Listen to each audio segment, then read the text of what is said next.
శ్రీమాత్రే నమ. జయ గురు దత్తాత్రేయ నమ. ఈ వీడియోలో మనం మకర రాశి వారికి జూన్ 8వ తారీఖు నుంచి 14 మధ్యలో జరగబోయే వార ఫలాలు పరిశీలిద్దాం. మరి ఈ వారం ఈ రాశి వారికి అనుకూలంగా ఉన్నటువంటి గ్రహం శుక్రగ్రహం.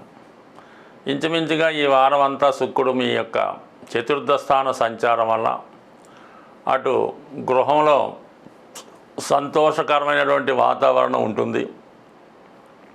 అలాగే విద్యార్థులకి విద్యా సంబంధించిన విషయాల్లో అనుకూలత ఏర్పడడం జరుగుతుంది. అంటే ఏదన్నా గృహ అవసరాలకి కావలసినటువంటి వస్తువులు సమకూర్చుకుంటారు. అలాగే స్థిరాస్తి కొనాలనే మీ ఆలోచన, లేదంటే ఒక కొత్త వాహనం కొనాలనే మీ యొక్క కోరిక తప్పకుండా నెరవేరే అవకాశం ఉన్నది.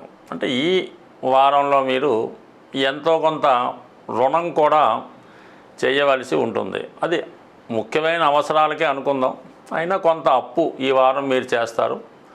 దానికి 6వ స్థానంలో వ్యయాధిపతి గురువు ఉన్నాడు.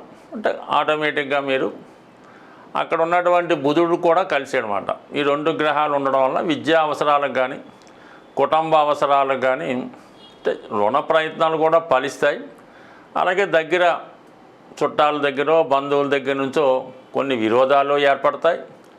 తద్వారా కొంత మీకు వారి దగ్గర నుంచి రావాల్సినటువంటి ధనం ఏమైనా ఉంటే అది అయినా రావచ్చు. మీకు కూడా ఆర్థిక సహకారం కూడా లభించే అవకాశం ఉంది. అంటే మొత్తం మీద ఏంటంటే ఓవరాల్గా పనిచేసినప్పుడు చక్కగా మీ యొక్క అవసరాలు నెరవేరుతాయి, పాత బాకీలు వసూలవుతాయి. అంటే ఏ ప్రాబ్లమ్స్ ఇప్పుడు మామూలుగా ఈ బంధు విరోధాలు అన్నది కామన్గా వస్తూ ఉంటాయి కాబట్టి అవి పక్కన పెట్టి ముందు మీ పనులు జరిగేలా చూసుకుంటే మిగతావన్నీ ఆటోమేటిక్గా అనుకూలంగా ఉంటాయి. ముఖ్యంగా ఏమైందంటే శని మీకు అనుకూలంగా ఉన్నాడు తృతీయ స్థానంలో, సహజ వ్యయస్థానంలో. మరి ఈ శని యొక్క సంచారం ఏంటంటే చాలా కాలంగా మీరు ఏదైతే ఒక విదేశ ప్రయత్నం చేయాలని కానీ దూర ప్రాంతంలో ఉన్నటువంటి మీ యొక్క బంధువులను పేరెంట్స్ను కలుసుకోవాలని మీ ఆశయం కూడా ఈ సమయంలో నెరవేరే అవకాశం ఉంటుంది. చాలా వరకు కొత్త ప్రయత్నాలు కూడా నెరవేరుతాయి.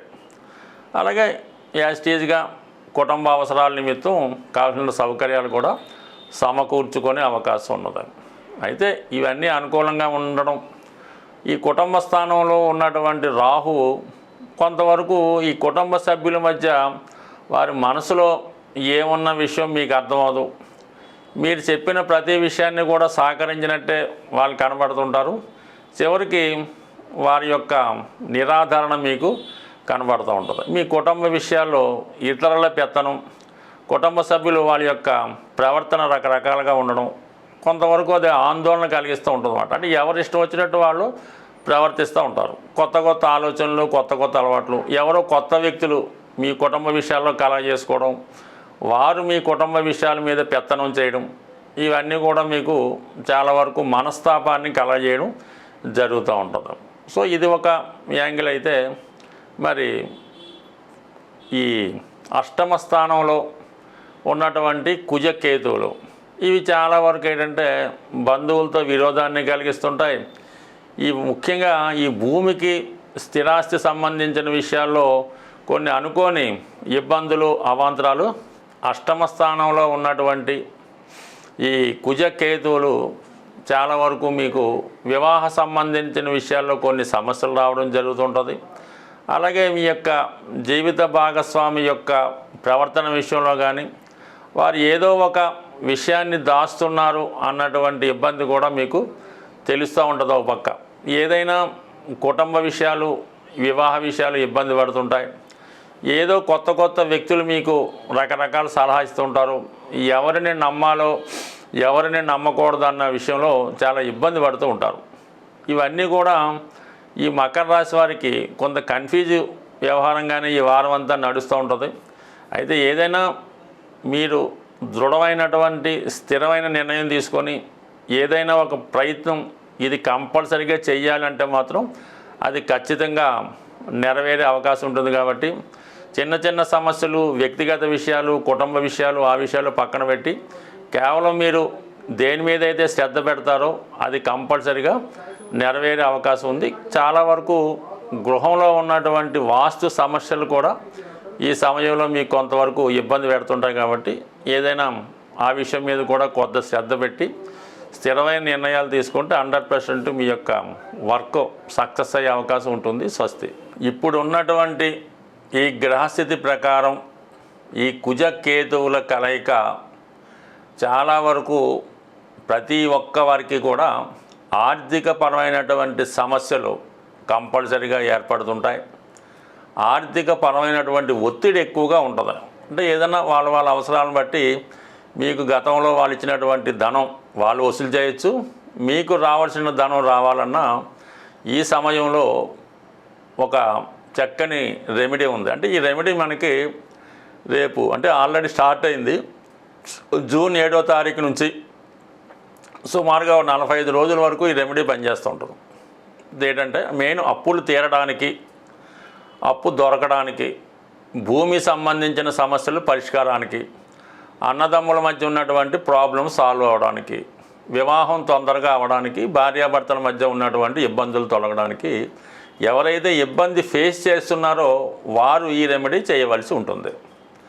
ఇది విఘ్నేశ్వరుడు సంబంధించింది. కామన్గా వినాయకుడు అనేక రకాల రూపాల్లో దొరుకుతాయి. అంటే ఎరుపు రంగుతో తయారు చేయడం అంటే ఏదన్నా ఒక చెక్కతో తయారు చేసిందన్నా అది తెల్ల జిల్లేడు అవ్వచ్చు, లేదంటే వేపతో అవ్వచ్చు.